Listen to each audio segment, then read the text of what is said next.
Okay, today we have bourbons, Alfort, choco, and rich milk.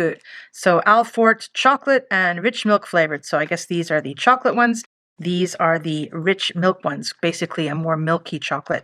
I'm based in Japan, and these are some of my favorite snacks. Japanese snacks are awesome, but these are very reminiscent to me of digestive biscuits with the chocolate on top, except in my opinion, better. So you've got a very nice quality whole wheat cookie or biscuit, and it's covered with a larger quantity, like a larger size and thicker than digestive biscuits, milk chocolate.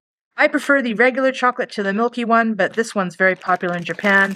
Got a bit of a milkiness to it. So let's open them up here. Okay, that's the regular one, and that's the milky one. Yeah, many things in Japan are individually wrapped. A lot of people might say that's wasteful, but it very much is wrapping culture over here. And since people share things so much and they want to be clean about it, this makes sense. You could also argue that it prevents you from overeating, but sadly, that's not been the case with me. Okay, let's open up this milky one here. Yes, there is a large amount of chocolate, and sometimes I like to peel off the chocolate, but that wasn't effective right now. Mmm, delicious. Well, that didn't last long. Now we have to try the other one. Oh, did I tell you how it tasted? Milky chocolatey. Great. And here's the darker one. Well, I just down those. I'm hungry. It's near dinner time. I shouldn't do this, but I'm going to have another one.